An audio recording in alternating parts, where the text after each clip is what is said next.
Good morning, everyone, and welcome to Today y Mañana. I'm Alex. This is Xavier. We're very excited to have you joining us this morning on a definitely chilly, I was just cold, thinking. rainy. I just looked at you, and you got so peppy, and I said, "That's what we need on a day like this because you need that double shot of café con leche." Exactly. You need the Danilo special There you are. at Guajiros, where they put 3 shots of espresso into that thing, And a little then bit of some milk. sugar, and then some sugar, and and then just a little bit of milk with your espresso, and said, "Really, okay, boom, here we go. Now I'm ready to go." So it's one of those mornings, but we're glad that you're here, hopefully in a cozy place, in a warm place, not outside, watching Today y Mañana. It'd be tough to be watching this outside, though. That's what I'm saying. I hope it's not out there on the phone. I don't think anybody's really doing that. I hope not. God forbid. Get inside, but warm, and join us for some Today y Mañana. I'm glad you're here. Oh, I'm delighted to be here as Once always. again, able to see much better. For those who don't know, See I have halfway. one eye. See halfway. One eye. For those who don't know, Xavier got his vision improved in one eye. Yeah. And then soon he'll get, let's just put it this way, if he's not here next week, it's because he's I getting his wonder vision why, improved that's in right. the other eye. So we're glad about that, of course. Just looking forward to a fantastic show. We're going to be joined very shortly by David McCormick. He's the artistic director at the Early Music Access Project. Some great concerts I know coming up for that we're going to talk about. As always, just really appreciate being here on the I Love CVille Network set. A big thank you to our presenter, Emergent Financial Services, as well as our partners at Castle Hill Cider, at the Gym CVille. So the gym, those two big this events weekend, coming up. right? First, this weekend, 10 a.m. to 2 p.m., they're having the Health and Wellness Expo, so you can stop by the gym. You can't miss the gym. It's right in those multicolored buildings by just off Harris Street. That's right. Yeah. So where CVille Coffee is. So stop by there. Health and Wellness Expo. A lot of different vendors from around the community just interested in just obviously your health, Yeah. physical, spiritual, mental. All three. As Justin Very likes important. to tell us, all those things really focus on the gym. They're having a great like a sit-suite program that people can look into if they're interested. Just that kind of initial training of really just learning what your body needs to get in shape with, learning where your body might be struggling, where it's putting stress in all the wrong places. So for me, it was we visited, which you'll see shortly. I know Nick is putting those clips together for people to see on Today Mañana for when Xavier, Michael, and I visited the gym. And Gene is there, telling me, your back is taking on a lot of the stress because there's other muscles in your body that just aren't pulling the load. So got to work those out and really just get to a healthier place there. So that's coming up for the gym, as well as on February 18th, Luke Edwards, having been rescheduled from October, is coming That's by. right. So that's a great. I mean, he's one of the perfecters of a certain type of method for becoming fit and really improving just your muscle and so forth. So he's going to be visiting the gym in person live. Terrific. So on February 18th. So be sure to check out the Gym CVille to sign up for those, because it's going to be some great events there. Of course, a big thank you, Craddock Serious Insurance. Our friends Miguel and Carolina are coming on next week. Yeah. So they're I'm gonna miss them. I know you're gonna be sad Because I had some questions in Spanish for them. I really wanted to challenge That's them. okay. Pass pass them them on along. to There you are. pass them on to Michael, and this way That's right. he and I can practice our Spanish there with Miguel and Carolina. We'll do some bilingual there. Yeah. They'll be coming on next week. And of course, last but not least, our friends at for Adelante, the premier Latino networking group here in Charlottesville, Virginia. So a lot going on. A couple shout outs. And don't forget to like, share, and subscribe. Like, share, subscribe, comment, ask questions. Do it all. Do it all. Couple of shout outs. Thank you, Jacob Roche, for watching this morning. Thank you, Johnny Ornelas, amigo del programa, for watching this morning. So we got some people already tuning in. It's been like, what have we been on for 2 minutes? And already some good friends tuning in. So that's always good to see. All right. So, I mean, I don't know about you. I'm excited to jump right in. From David's excited too, so we can't hold them back any longer. There we go. Exactly. So without further ado, we are glad to welcome to the show this morning David McCormick. He is the artistic director at Early Music Access Project. He's back for, I think it's the third time on the show. It is the third time. Oh, so we're very excited to have you back. Glad to be here. It's my favorite interview to do. Oh, thank you. That means so much. And we didn't even pay him to say that. I know, exactly. I'm thrilled. You know, I had to put my money back in my pocket. I was ready to pay him, but didn't need to. So for David, I mean, we've had you on, obviously talking about Chamber Music Festival. Last time we did have you on to talk about Early Music Access Project. So for those who are new to the program, tell us a little bit about yourself and the Early Music Access Project. What is that? What do people kind of expect if they go visit the website and learn more about it? Sure. So I am a Baroque violinist, which means I'm playing an instrument that is set up in the style of the Baroque period, with strings made of sheep gut and a bow that's shorter and shaped like this instead of like this. Yeah, I didn't know that. Yeah. So Early Music Access Project is focused on playing these old instruments in the way you might have heard if you were alive in the Baroque period. Gotcha. But as I like to say, we are alive in the 21st century, and so it is a 21st century experience. We're playing in concert halls and unique venues that did not exist in the Baroque period, so it's a slightly different experience. But it is about sort of looking at history, recreating history through these sort of old materials. And Early Music Access Project has been around now 6 years in Charlottesville, and doing really interesting work, I like to think. A lot of sort of cross-disciplinary things, and working with unexpected collaborators. Mm-hmm. So is the music that is played also traditional music, or is some of this music also written for contemporary times? That's a really good question. And actually, so I had a phone call yesterday with somebody at the National Endowment for the Arts. I was telling them about a project I was doing, and I was mentioning a composer, and he said, "What are you talking about? A living composer, and you're an early musician?" And I said, no, it's a thing. It really is a thing. Living composers writing for these old instruments, using those old techniques, and not just writing sort of music that sounds like Bach, but music that is inspired by that older music, but that has 21st century sensibilities to it. That's amazing. Yeah. That's why I was curious whether anybody even does that anymore. But yeah, it's definitely a tradition that's alive and well and evolving. Yeah. That's fantastic. Now, do you sometimes? I know there are instruments that are new instruments made using materials that they would have used back then, and then there's also do you also sometimes play on instruments that actually are like 200 years old? It's funny. So I have a closet of instruments in my home. One of them is from the 1780s, so it is a true old instrument. And then I have an instrument from a guy who's just down the street here, Jonathan Vacanti. He made me a beautiful violin in the old style. And I have a medieval fiddle that is also from the 2000s. Wow. Interesting. Yeah. Do you play those, or you're kind of afraid that if you play them? No, I play all of them, yeah. You do? Okay. And what if the string breaks or something? Is that... That's what Jonathan Vacanti's for. Thank you, Jonathan. Okay. Yeah, he can fix just about anything. I did that 1780s instrument. I got actually from a maintenance worker in a public school I used to work at in Northern Virginia. Wow. He sold it to me for $1,000. It's worth $15,000 now.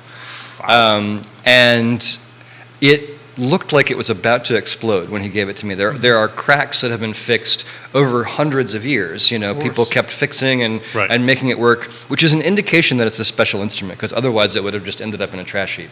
That's a good point. Yes. But I was always afraid it would explode, and it did in fact explode in 2020. The neck came off in a very unfortunate way. I took it to Jonathan, and he said, "This is months of work to repair. I don't have time to do it. I'm going to send it to my friend in, I think it was Rhode Island or something." And so I didn't have that instrument for 5 months. Wow. Yeah. It didn't take her 5 months to fix it, but I was in between shipping and exactly. I was in a line, and she sent it back to me with a new neck. So it does have a 21st century neck on it. You figure that's probably what happens time after time. I mean, even if you were to go and purchase spend $15,000 on a 700 violin, someone's fixed it at some point. I mean, the strings always, of course, it's never the same strings. They probably, people have, like you said, if it's a good instrument, people have patched it up and made it work for 200 years, Yep. which is the kind of the beauty of it. It's you're seeing the history of the instrument, the history of music, Yeah. not just as a snapshot, but as moving through time. And there's actually a dirty little secret about all like the Stradivarius and Amati and Guarneri instruments, which is that almost none of them are in the condition they were in when they were built, because the neck angle changed over time on violins. It got more sort of severe to ratchet up the tension to make instruments louder. So an original Stradivarius would have had kind of a neck that comes straight out from the body. And they've reset those necks in most of the Strads. So if you like go to the Library of Congress and see those instruments, I would say 9 out of 10 of them have been massively remade. Wow, That's interesting. That's amazing. Got some fans watching. Linda McCormick. That's is my mom. Listening. Thank you, Linda. Thank you, Linda. Lisa Doler is listening. It's my board treasurer. Oh, there you go. All right. Board treasurer gave us 2 hearts, so she's loving the show this morning. And who else we got? And Guillermo Salas Suarez. Oh, watching hey. the show this morning. He's an early music access project musician. Wonderful. Guillermo, thanks for watching. Absolutely. Muchas gracias for watching the show this morning. I know I love it anytime we did Latino watching the show. Nice. I'm gonna get Spanish. excited. I'm gonna get excited. Fantastic. So, one thing that I'm really excited, so obviously we're going to talk about some upcoming things for Early Music Access Project, Winter Songs and Stories. So this is coming up on February 13th and 14th, so obviously a great Valentine's Day gift. Absolutely. Yeah. For someone, or for you and your special someone. So, Winter Songs and Stories, what can people expect when they go to see this? I know you got some great musicians, you have a master storyteller, I understand, but what is Winter Songs and Stories? Yeah, I'm curious myself. Yeah, this is a really interesting collaboration between a storyteller and some musicians. The storyteller for the second half of the show is going to be telling an Appalachian tale called Mutzmag that is really hilarious, actually. It's really great. And we are interspersing music in between parts of the story, and even providing a few sound effects within the story, of course. And then we're doing, and the music for that is Scottish traditional music. Scottish traditional. Yeah. Oh, nice. That's gotta be good, So, though, you yeah. got it. Yeah. So I know you've got baroque violin, Yeah. naturally, which is David, guitar, vocals, and a bagpipe. Yes. As well. Oh. Yeah, the bagpiper is really amazing. And I do want to clarify, this is not the outdoor Highland bagpipe. This is an indoor bagpipe. You will not have your ears blown out. Yep. I was visiting with the person who runs one of our venues for this concert, and she heard about the bagpipe and she said, "David, this is going to hurt the ears of the patrons." And I was like, no, don't worry. It's a different kind of bagpipe.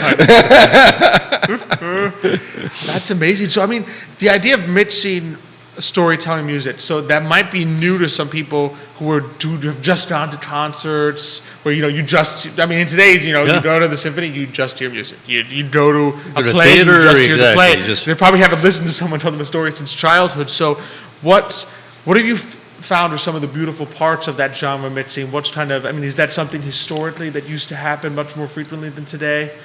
I don't know. I have to imagine that, sitting around telling stories, music was also part of that. Yep. I'm sure they didn't curate it the way that we're curating it with, sound effects and all of that. But the marriage of those two things has been really great. The music fits the story really well. We also have a set of Jeffersonian music, and we have the storyteller playing the role of Jefferson's granddaughter for that, and reading actual quotes from the granddaughter, and then we play the music that she's talking about in those quotes. Oh, So it really, it fits together very nicely. And then we're also doing some Shakespearean music, in part to celebrate one of our venues. On the Monday the 13th, we're going to be out at Blackfriars Playhouse in Stanton, which is an authentic venue. It's an exact replica of what Shakespeare would have known. And so we're doing a set of Shakespeare music with a Shakespeare expert. This is somebody who has studied the music in Shakespeare's plays and is working to recreate it. Oh, wow. Yeah. That must be something else to hear. To hear what would have been like the actual music, or do they know the actual music in some cases of? There's a bit of recreating that has to take place, Yep. because it's not as if Shakespeare just wrote it down and said, play this tune at this Exactly. time, or these lyrics go with this tune. But actually, one of my professors in college, Ross Duffin, did a lot of this research and figured out, okay, this poetry very clearly goes with this tune, and it's from the right year, and all this stuff, Wow. and so he and my friend Brian Kay, who's on this concert, worked together for a while, actually, and came up with a lot of this stuff. And what's great is that Brian is just such a beautiful singer and player of guitars, and really brings the music to life. He inhabits the music in a great way. Oh, that's got to be something That's else. amazing. Yeah, that To sounds hear good. that, because that's often, sadly, what I think gets lost through time with things that involve words, storytelling, plays, even ancient Greek plays, right? The music is what sometimes doesn't get preserved. So you read Shakespeare That is now, true. or you don't see it, and there's often no music, or that you won't hear the music that would have been there back then. You read an ancient Greek play, and you forget that an ancient Greek play more closely resembled an opera. They would have been singing the whole thing, but you read it now, you don't see it, and you sit there and say, it's lost. So the idea that you're kind of, through early music, but bringing that back in the sense of connecting people not just with the words, which have been preserved through time, but with the music that you would have experienced back then is just incredible. Yeah, I mean, this is one of the favorite parts of my job, right? I get to show people things that they didn't know about history, and bring it to life. I mean, Shakespeare is already brilliant, but when you add that musical element, you start to understand more deeply what it's about, like what it would have been like to sit in that audience and experience it. And so And that's the beauty of it, right? I mean, we've been to, operettas, for example, and I'm trying to remember, what the in Argentina that's famous for their. It was almost like in back days. It's like kind of what rap is today, except that in the sense of they would just kind of, sing a story. And I forget the name of what they're famous for. I can't remember. It'll come to me after the show, I'm sure. But that's the beauty of it, because what happens is when you have some music along with the story, right? I think the connection is even greater, because there's something about music that helps you, at least for me, that helps you remember things easier, right? And so to have that and to be able to say, here's a Shakespearean, play or part of a play, and then play the music of the time, I think that's great, that's lovely. And then to do it with today, like you said, I guess what was the story that's gonna be told? That's funny. Mutzmeg. Mutzmeg. Yeah. Do it with that. That's Galatian gonna be tale. really good though.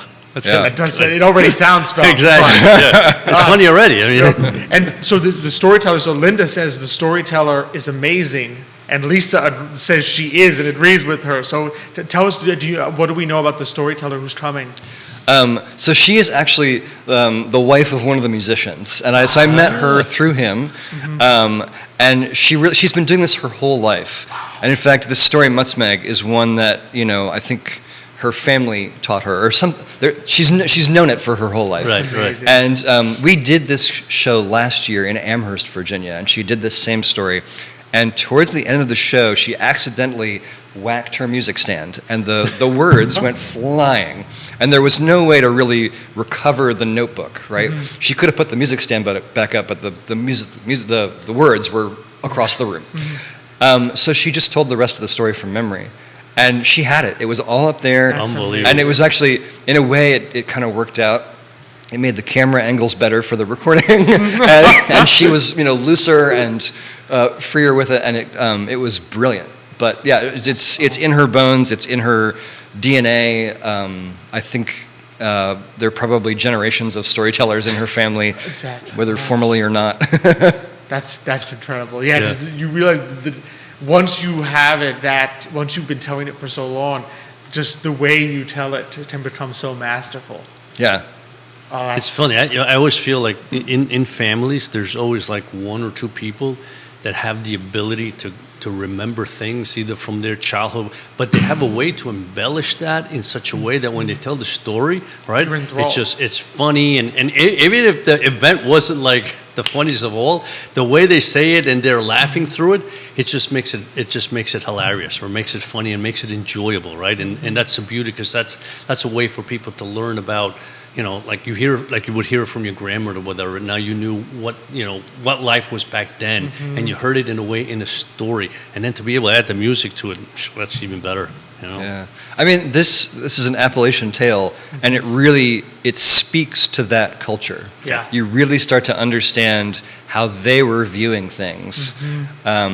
It has elements of sort of royalty and medievalism to it, but it is absolutely an Appalachian tale.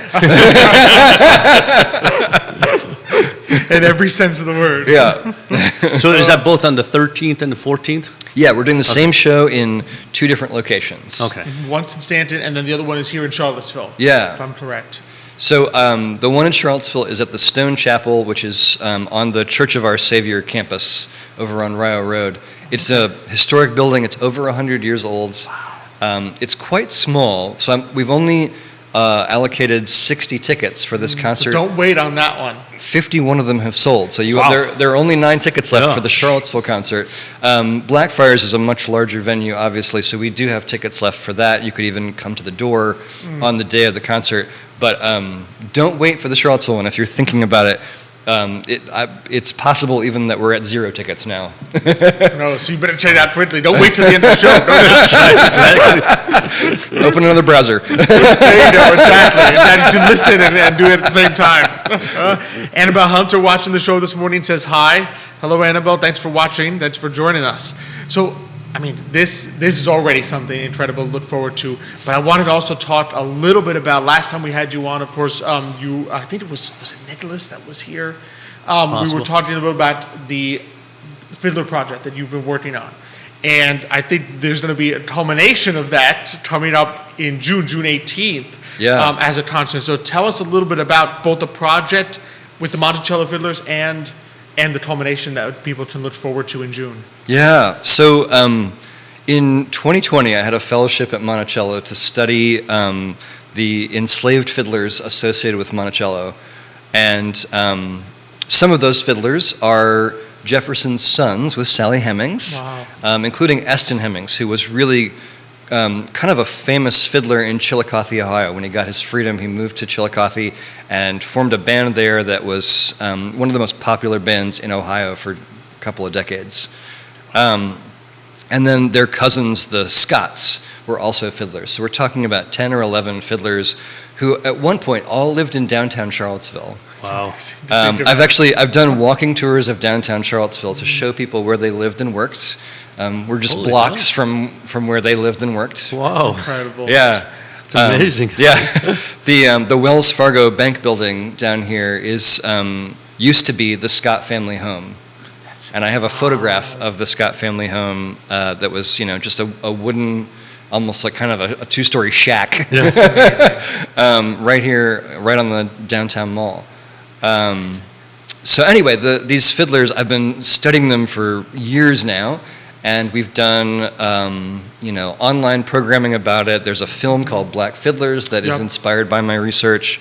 And then this culminating concert, I can't announce the venue yet. All I can say is that it's going to be both acoustically and historically very resonant. That's my hint. Okay. Good luck figuring it out. I'll announce it soon, but the concert is going to include all of the fiddle tunes that I've uncovered from these fiddlers. And what's really cool about it is there are some unexpected items in there. There are dances from the most popular operas of the day that I haven't found anywhere else as repertoire for fiddlers at that time. Interesting. So they definitely had kind of a unique repertory, and were very popular. The Scotts played for every sitting U.S. president from Jefferson through for 50 years beyond that. Oh, wow. Yeah. That's incredible. What a musical, basically a family of kind of like musical talent and genius. Yeah. And Jefferson used to visit the Scotts. He would ride his horse past that Scott family home that I was just telling you about on his way to see how construction was going at UVA. Yeah. So he would listen to them play and was very encouraging of them. So this concert will be a lot of their music, and then I have hired a composer to write a new piece. Okay. There you go, speaking to what you That's were... right. Yeah. And I've hired a storyteller. This all feeds in together here. There is a wonderful story that is attributed to an enslaved nursemaid at Monticello that has had a very strange journey back to me. I think it was one of Jefferson's granddaughters, told the story to someone who put it in a French journal in French. And then it got translated in the 1970s back to English. And now I've hired a storyteller, Sheila Arnold, to kind of put it back in the vernacular. It was translated in, for lack of a better word, it was in a very white way. A very sort of academic way. Exactly. Yeah, so it went from normal English to fancy French to fancy English, and now trying to get back to kind of what it would have sounded like at the time. Exactly. And this storyteller kind of specializes in inhabiting historical figures. So she's going to inhabit this enslaved nursemaid and tell the story. We're going to be providing music around it that's been newly composed. And it's an epic story. It's if you're familiar with the Brer Rabbit tales, she has identified 3 different Brer Rabbit tales that are inside this one long story. Wow. And she says that it also has roots in Ghana. Wow. Yeah. So I mean, you're talking a story that is quite possibly 1,000 years old, or depending how far back you go. I mean, because oral history, oral tradition. If you didn't be traced back to Ghana, your oral tradition is who knows how exactly. How deep. Yeah, it's really, it's going to be I think a really special moment, and this storyteller is incredible. She's just sent me a draft of her retelling of the tale. And it's very exciting. I mean, as she reminded me, though, the story comes out differently every time. She is a storyteller. She's allowed to take liberties. So we can't depend on a specific word happening at a specific time. So we're going to be very careful about how we arrange the music. I was going to say, the challenge then is the music, right? Yeah. It's like, wait, no, didn't happen this time. She changed the word. That's funny. That's funny. Well, and that just means that I know there's at least, am I right on the website that there's a concert will happen in Charlottesville, obviously, and then one in Amherst? Yes. So the folks at Amherst Glebe Arts Response are sponsoring a concert on the 16th at the oldest historically black church in Lynchburg. Wow. Yeah. So that also is a very historically resonant space. Oh, absolutely. So we'll have concerts on the 16th and 18th. And I just confirmed that on the 17th we'll have, this isn't on the website yet, but breaking news. On the 17th we're going to be at the Center at Belvedere in the morning and provide some context for folks about the program. That's fantastic. Oh, that's a wonderful. good space as well. Yeah. That is. They are good friends of Early Music Access Project. We've done a number of programs there that are free and open to the public. And that's their thing, bringing in community groups to do free programs for their patrons. That's fantastic. Yep. Well, there you go. So since it's not the same story, it's never quite the same. You'll just have to go to all of them. all of them. Yes, absolutely. That teaches for everything. Because then you'll get a slightly different story every time. Yeah. You'll just have to. You wouldn't want to miss a change of word, or even who knows, maybe a changed ending, maybe. You may have to be quick on the draw if you want to come to them all. The venue that we're negotiating with for the 18th only seats 160. Oh, okay. So another hint there. If the audience wants to try to guess that one. Yeah, if you can find the space that only seats 160 , you can figure it out. There you go. You call around and say, how can you see? It's probably one of our audience members who will try that. Judy Stotts, Nicole Toy, Dale Baker, thanks for watching the show this morning. Appreciate it very much. So, David, it's always a pleasure. It's been a lot of fun. Where can people find out more, get to know more about Early Music Access Project, and get tickets, most importantly? Sure. So Early Music CVille is the way across the board. So the website is earlymusiccville.org, and all of our social media is Early Music CVille. Oh, fantastic. Easy to remember. Yeah. And if you go to earlymusiccville.org and click upcoming events, you scroll down, and there's the link to buy the tickets for Winter Songs and Stories. And I've put that same link right on the homepage as well to make things a little easier for folks. There you go. You're right. It's right there. It's right there. I know how it is. When you go on a website, you don't want to have to be searching around, so I've made it easy as I can make it. Yep, exactly. That's smart. That's the way to do it. That's right. Perfect. David, as always, such a pleasure to have you on. Absolutely. Always fun to be here. Thanks. It's a learning experience. I enjoyed it enormously. Love it. Have a wonderful day. Thanks. Appreciate it. Thank you, David. Yep. Hard to beat. Just no, absolutely. The enthusiasm, the music. At first we were talking about food and music, and then the other thing, obviously, we always enjoyed is literature, right? Yep. And so literature, at least, especially as you know, I was kind of always fond of South American literature because of the storytelling, right? And the stories are just so wonderful.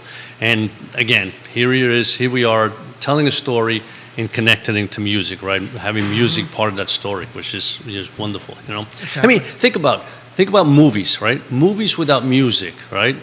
They don't have the same impact. That music really brings a lot of times the story to life, right? So it should be a lot of fun. Absolutely. And just the idea of stories traveling over time. I remember, as you mentioned Latin American literature, I mean, all the Latin Americans fell in love with Edgar Allan Poe, not in English, but in French.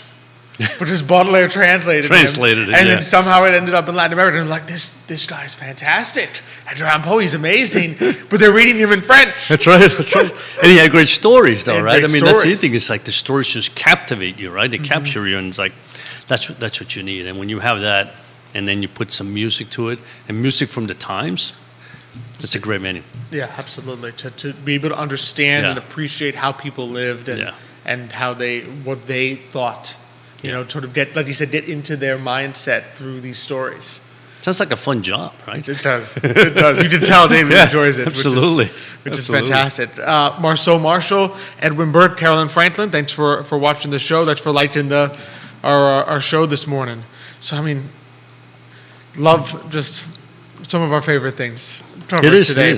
And one of our other favorite things, of course, is just helping people financially. It's is what I always tell a lot of our clients, right? I mean, sometimes you get to the point where it's like, I'm 67, how come I'm retired? I said, I just love what I do, right? And second of all, I work with my head, right? So I always tell people, the day that my kids say, I don't think that was the right thing to say, or that wasn't the right advice, I said, I'm going to do it because it's what I love, right? The day that Michael and I say it, because Nicholas is probably going to tell it to you all the time, whether it's true or not. Yeah. But it's so again, to us it's an enjoyment. It's because one, we enjoy what we do. Absolutely. But as you always say, and it's the truth. I mean, it's we enjoy helping others begin to recognize that there are ways for them to achieve specific goals, right? And then obviously we're talking about financial goals, right? And so, we do the work, and it's like David, he does the work, puts it together, and then it comes out, right? And so it's kind of the same thing. We do the legwork, and then try to be able to help everybody, because everybody's goal is somewhat different. I always tell you, when people come to our office, I look at it as it's pieces of a puzzle, right? And you have to get those pieces and try to put that puzzle together for them, right? Because it's their pieces. I can't take somebody else's pieces and make a puzzle for them, right? And that's the beauty. I mean, that's kind of part of storytelling. I mean, how many times do the clients come in and then they're telling you stories? Telling you their story. And through their stories, you realize what it is that they enjoy about life, what they're trying to achieve, and then you begin to put, a strategy for them together, right? Exactly. So that they can achieve that, right? But I thought, and I know you had some interesting data that you want to share, and certainly, as most people probably know, yesterday the Fed made a decision to raise rates another quarter of a point. What I thought was interesting was his Powell's comment. He says that this inflation process has started. And I'm saying disinflation. I'm not sure we're seeing disinflation, but I guess what he's trying to say the slow. Well, that if you notice, inflation he's is slowing exactly. down. He's using a very pointed term there because inflation, prices go up. Deflation, prices go down. Right. Disinflation means prices are still going up, but not as fast. Not as fast, yeah. In other words, because if you think about it, the inflation rate goes from 8% to 6.5%. Prices are still going up. 6.5%. They're still 6.5%, right? They're still 6.5% higher than Yeah. they were, but they're not going up as fast. Exactly. Hence, disinflation Exactly, yeah. has begun, but that's nowhere near stabilization of prices nor a decrease in the price level. Which is what we need. But I thought what was really interesting, Alex, was that I was looking at some stats, right, and this just really caught my fancy, right. So since November was kind of like the beginning where interest rates began to come down. Mm-hmm. I think most people expected, okay, we've seen maybe the heights of inflation, unless we're not going to see inflation continue to rise past what we had before.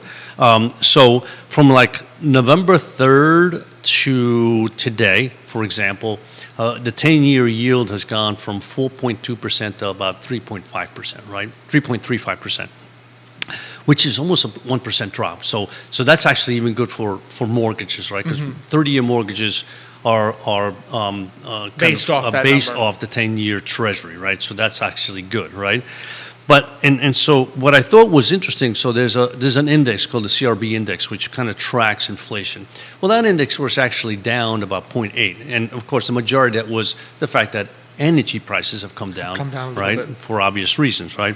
But what I thought was really, really keen in what I saw was that gold prices since November 3rd till today are up 20%. Now you say to yourself, why are you saying that? Well, gold, historically, people buy gold As an inflation hedge. So why is gold going up when it appears that inflation's coming down, unless there's the expectation that we have done there's been manipulation per se to the inflation, not data, but the inflation that we have seen, right, in such a way that people don't believe that we are really, have seen the end of inflation. Right? Exactly. In other words, the people who are putting their money into this, right, the people who are choosing where to allocate their funds are looking and saying the headline inflation number with that 6-point-something% is not correctly capturing the inflation that most people are seeing, the actual inflation of the dollar.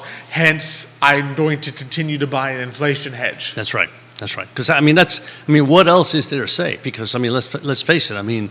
You begin to look at that of that sort, and you say it's telling you a story, right? And the market is saying something, right? And so, you begin to scratch your head. It's like, what's the market telling us by the fact that these particular commodities going up? And I think the average person on the street would probably tell you something similar to the market. If you ask the average person and say, when you go to the grocery store, are you only seeing 6% inflation? They'd be like, no, eggs are up 13, bread's up 10, this is up a double digit. They could list you a lot of things that are up double digit percents. Oh, absolutely. So they're sitting there saying, maybe the economy as a whole, 6.8%, but what I am seeing is not that number. And so they would probably echo a lot of what the market is saying. They're saying, okay, yes, all well and good, that number, but that doesn't reflect the full aspect of reality. Exactly. And that's a perfect example. I know that, and the only reason I know is because I happened to buy, I think, eggs a couple of days ago. I think they're almost $10 a dozen. I don't remember things as well as Jan does, my wife. But when I used to buy them, they're like $3.30, almost $4. But $10, that's Triple. over 150%. From $3, that's like 300. That's not 9% inflation. That's 150%. Yep. Granted, it's only one item, but as you said, there are some things have come down, but that which you need the most, which is food in particular. Food, energy, and rent. Yeah. Right? They're going up. / mortgage. Yeah. All those things. Energy, yes. Oil prices have come down again. Is it going to stay down? We've actually drained our reserves. But it also depends what you mean by that. They went from $5 5 plus. They went from 7 in some states, Yeah. right? I mean, we almost hit We almost hit 5. 5 here in Virginia, right? Yeah. 5 plus, down to 3, and now they're back up to around 335, 350. Yeah. So it's still a significant Oh, absolutely. Yeah. cost for people. So you're sitting there, energy is killing you. Rent has not gone down. I mean, not that I'm seeing as someone who's looking Yeah. looking to rent. They certainly don't seem to have come down very much, right? And then food. Yeah. I mean, those 3 things make up 60, 70% of someone's budget Yeah. at this point. Which kind of leans to the statistic you gave me before. Which is right? that basically the American savings rate is now near an all-time low of 2.3%. So that's the amount, the savings rate is the amount of people's income that they are able to save. And that has neared an all-time low of 2.3%. And just for comparison, March 2020, that savings rate was near an all-time high of 33%. Wow. So of course, March 2020, you don't have much choice, right? And you can't do anything, right? You are saving a lot of money. You're receiving stimulus checks, right? If you're unemployed, you're receiving COVID unemployment assistance, right? You've probably if you're renting, you've probably received some kind of rental assistance, right? Eviction moratorium. So there were a lot of things that were put in place during the pandemic to kind of build up that savings. And in fact, as early as the beginning of 2022, people still had on average around 3,000 in a lot of emergency fund savings accounts. That's now basically almost down to 0. Yeah. And you see it also in the credit card numbers that more and more people are putting debt onto the credit card. So in other words, the average American, yes, have we been able to weather the inflation storm over the past 2 years in terms of we're still buying the same amount of goods, more or less? So in other words, we haven't yet decreased dramatically the amount of actual goods we're buying. So in other words, we're still buying 2 cartons of eggs, even though eggs are more expensive. We Exactly. haven't dropped to 1 carton yet. We're still buying 2 cartons of eggs.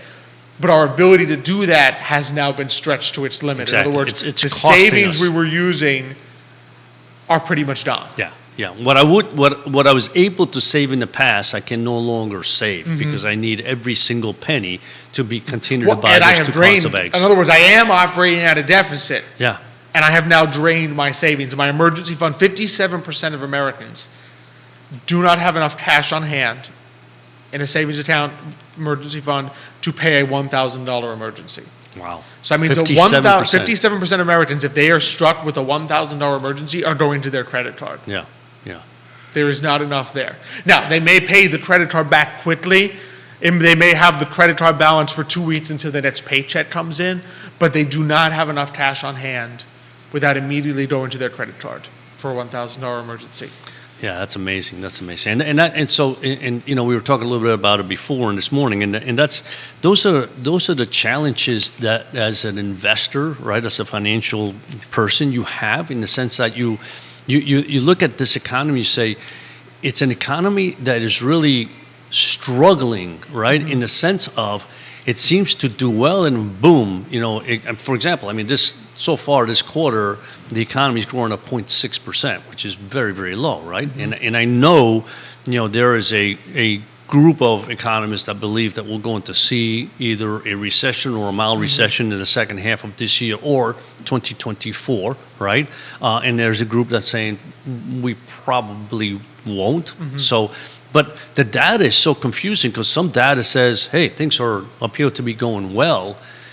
But then when you start digging real deep into that data, you say there's just a lot of, you know, incongruencies in this data. You say it just doesn't make sense. Even right? the GDP number itself, I was reading an interesting article the other day. The GDP number itself, of course, we had 2 quarters of positive GDP. Right. They said when you dive into there, one of the biggest drivers of why those were positive at all was that net exports was positive. So if you think about it, net exports is exports minus imports. So if you think about it this way, right, GDP is supposed to measure what we make in this country. So exports, even though they're bought in another country, we made them here. Right. So they add to GDP. Imports, yes, you bought them here, but they were made in another country, so they subtract from GDP. Exactly. So when net exports are positive, when exports minus imports is positive, in other words, we sold more overseas than we bought here, right? When that's positive, it adds to GDP. It adds more. net exports was up, and that was a big driver of positive GDP, but it wasn't up because our exports were up. It was up because our imports were down so much. So in other words, they said the equivalent is this: like, let's say you make $10,000 and you spend $8,000. So your net budget, your net income is $2,000. Now let's say your job cuts your salary, so now you're only making $8,000, but you're so afraid of losing money that you cut back on all your expenses and you only spend $5,000.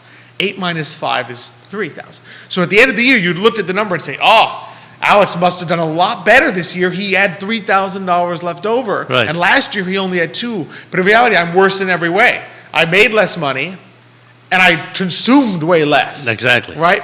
But my final budget looks much better. So the issue is, so you looked at our export situation and says, yes, we made a lot less in America, but we bought even less from overseas, That's which right. boosts the GDP number. Yeah. Because it's a positive net exports. Typically, it's the opposite. Usually, we kind of run a deficit there. We tend to buy more from overseas than we send overseas. So that reversed, but reversed in a way that's not exactly positive. No, it isn't. Right? So it's an interesting, when you dig deeper, there's just, you get these positive numbers. They're like, well, it's not a bad thing. The immediate impact in the markets looks just the number comes out, boom, it looks great. Exactly. And then Well, as you begin to look deep into the numbers, it's like there's it's just concerning there's things. something- And you have to just dismiss it, right? I mean, you and I aren't going to be here and say, oh, woe is us, we had a positive quarter, right? It's a good number. Of course, by yeah. any means. But then, like you said, there's then this conflicting data which says it's just Well, not because as, the question is, can it continue? Can it continue? Exactly, right? Can it continue? Because, I mean, this country typically imports more than export. Now, is that a reversal that's going to happen continuously, or was it a one-off, right? And then it's like we were talking about the salaries. I mean, so, wages appear to have been increasing, right? And so everybody's like happy about it. But when, again, I did the same Wages thing. There was an post-inflation. article, and it showed that the issue isn't so much that salaries haven't been increasing at the rate that wages. What has happened is that the bonuses, previous bonuses, the companies have given their employees these large bonuses, right? And, where they got that money, we can talk about that all day long, depending on what company it is, right? But the issue is that bonuses aren't something that you get on a monthly basis, and they're not guaranteed, right? So the concern is that the salaries haven't increased at the rate that people expect. So coming into 2023, if those bonuses don't reappear, then wages will have dropped dramatically in 23 or 24. And your concern is that's exactly why the company gave a bonus. In other words, if the company gives you a 5% wage increase, right? That's your baseline. Yeah, next exactly. year, right? They don't want to. Companies don't like any employer will tell you they don't like having to cut the wages of their employees. It's not good for morale. Exactly. It's not good for the workforce, right? You don't like to do that. So if you sit there and say, I want to reward you this year, I understand that inflation was 8%, but I do not want to risk a baseline. I don't want to lock in this baseline and then have to cut this next year. I'm going to give you a bonus of this amount, but not increase your salary. And therefore, next year, your salary may, if you don't get the bonus again, if times are tough, your salary will have effectively decreased from year to year. Yeah. Yeah. So that's the challenge. I mean, what would you say? Because I know a lot of financial planners, because of this, right? Okay, people's savings are down. People are saying, okay, I need to replenish my emergency fund. I don't want to sit there not being able to cover a $1,000 expense. What are some, and I have some answers to some things that financial planners are beginning to look at. What are some things you tend to look at as, all right, here's areas, maybe not a specific thing, but here's areas that even in tough times you need to be looking at? So, I mean, so there's a couple of things, right? I mean, obviously, everybody needs to look at their expenses, right, and try to figure out, what expenses, you have to do what we're trying to do now with the government and others, like, what areas can we truly cut down on that we don't need to spend all this money on, right? And so I think as a family, one has to sit back and say, okay, what are we not using to the fullest? And like, for example, that you may be streaming 5 or 6 things, and you say, listen, we never even look at this, and it's costing us, $10 a month or $20 a month, whatever it may be, right? So again, you really have to start. You just have to sit back, look where, and this is a great time to do it because most credit cards, they give you a kind of, this is what you spent last year, and they break it up into services and, medical, whatever it may be, right? And you can take a look at that and say, why is this so high? Let me look and say, do we really need this? I mean, are we using it, or can we, at least for now, forego that, right? And the other thing you have to think about is, at least now, there are opportunities to save. If you can save, there are opportunities to invest to earn and earn 4 or 5% on your money, right? So instead of just keeping it in the bank in a checking account, think about, can I put this money somewhere where it earns me a little more interest, right? And that ability now, the being able to do that in multiple ways with very little risk is there. So I would highly recommend, call your financial advisor and say, what can I do with this? Is there a way for me to earn some money on this? And then the last one is always think about a Roth if you can. Remember, a Roth is like a savings. You put that money in there, it grows tax-free. If you don't need it, fantastic. It'll continue to grow. If you need it, no problem. You can take that money out anytime. Yeah. So.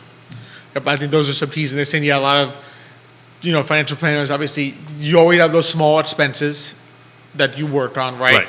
And then some of them are now starting also to look at some of those big fixed costs. Because as an example, right, particularly for people who rent, there's a tendency as you make a little more that you move on to the next slightly bigger apartment. Yeah. Right? And to say, hold off on another year. In other words, you were living in an apartment that cost you $1,400 a month. Let's say your salary goes up, or you got a big bonus, right? You're like, okay, now I can afford a larger apartment that's $1,700 a month. Then I hold off. You were living there. Hold off for a year, pocket the $300 a month, right? Then make the move. Right. Just delays, slight movements, things that you can work on there. And then, like you said, a lot of them are beginning now to look at the investments because 3 years ago, right? Did it matter whether you were in checking or in a savings account with a money market rate of 1% or 0.25%? Didn't really matter. Exactly. Right? You just want the flexibility of checking. Now, you're talking $1,000 in checking. At the end of the year, you still have $1,000. $1,000 earning 5%, you'd have $50 in there at the end of the year. And the only important thing is make sure that when you are looking at the opportunities to invest, don't invest things that lock you in for X number of, because then you're locking in 2-3 years. And it's like, I need the money in 6 months. Now you're going to be penalized heavily. There are funds out there that have CDs. There are funds that have tremendous liquidity, so that if you need the money in 6 months, you can just take it out quickly. Yeah, you avoid things like I was saying, like there are things like CDs that can lock you in. Right. So you always have to be aware of that. Exactly. So when you go to that next tier of savings accounts and CDs and things at the bank, just make sure it's not something that's locking you in. Exactly. Yeah. I mean, if you're doing it short term, you say, I don't know when I'm going to need this money, but I want it to continue to grow a little more than what I have it now. Yes, I mean, things that lock you in isn't the best way. Absolutely. Yeah. All right, so that's our advice Tidbits. there, but it's definitely something a lot of people are now having to look at because you've used up that stimulus money, you've used up whatever you saved in 2020, early 2021, and now you're sitting there saying, I need to build the savings again. And as you can see with the 2.3% savings rate, it's hard. Yeah. It's hard in this environment. No, I mean, and let's be honest. I mean, inflation takes a big bite out of your savings, right? I mean, and we had 9% inflation basically last year. That's just it's huge, hard to overcome that. That is, that's a big chunk of your money just being taken away from you, and it hurts. And especially, for middle income, for senior citizens, that's very painful. Absolutely. So, just a couple things to think about. Yep. Couple Absolutely. things to think about. Absolutely. All righty. So, I mean, always appreciate it. It was a Same great show today. Here. No, it was a good show. Great show today. Enjoyed David and his storytelling of what he does. Absolutely. Just a couple more shout-outs for people liking the show. Carolyn Franklin, Jacqueline Dorian, Sainam George, Jennifer Gregory, Lenny Sorensen, thanks for liking the show. Thank you so much. Always appreciate it. Always appreciate being here with Same you. here. It's always fun. Next week, we got some other fantastic guests. We're going to be joined by Betsy Loran from Taino Fire Protection. Oh, okay. As well as by Miguel and Carolina. They're going to be from Craddock Serious Insurance. They're going to be joining us next week. So, a fantastic It's going to be a fun show. It's going to be a good show. Yeah. It is. It's going to be a great show. So we're looking forward to it. I believe I'll be on with Michael. That's Reach to be what I joining understand, us. yeah. So if you've been waiting for Xavier to be off the show, you can now tune in again. Here's your opportunity. Here's your opportunity to watch the show without Xavier on it. So we're looking forward to that. Of course, definitely appreciate all our amazing partners. The Gym CVille this Saturday, 10 a.m. to 2 p.m. Health and Wellness Expo, and then 2 weeks from this Saturday, February 18th. Lute Edwards is going to be coming to the gym, so be sure to check out the Gym CVille. They're on Facebook, Instagram, website. You can find it all there on how to sign up for that. Craddock Serious Insurance, always appreciate our partner there. Forward Adelante and Castle Hill Cider. Still some good opportunities. I know there's going to be a Valentine's Day event at Castle Hill Cider. That's right. On the Sunday before Valentine's Day. Just Valentine's Day is a Tuesday, so the 12th. As well as... but the whole weekend, wasn't it the whole weekend? It's the whole week. Okay. I think the weekend It starts before, on Friday, the 10th, 11th, and 12th, That's if a I good remember. question. That's a good question. We can Look it up find quickly. out. Yeah, if my memory serves me right, which doesn't always. Valentine, you were correct. February 9th through the 12th, cider and Deer I was Hunts paying chocolate attention, pairing. see? You were paying attention to Rob when he came on. So Valentine's weekend, February 9th to 12th, cider and Deer Hearts pairing at Castle Hill Cider. And then, of course, you can keep an eye out coming soon. Dates are not there yet, but coming soon, the Royal Tea at Castle Hill Cider. yeah, We've that's been looking right. into That's that. right. Yeah. So some fun things coming your way at Castle Hill as well. And of course, presented by Emergent Financial Services, and love being here on the I Love CVille Network set. Thank you so much, Xavier, for joining us, being with me. Thank you, Alex, for inviting me today. Oh no, love being here with you. Love inviting you. Thank you so much for the audience, for the participation, the comments, and Absolutely. just liking and sharing the show this morning. Thank you, Judah, behind the camera. Look forward to seeing you all next week. But until that time, stay warm out there, and hasta mañana.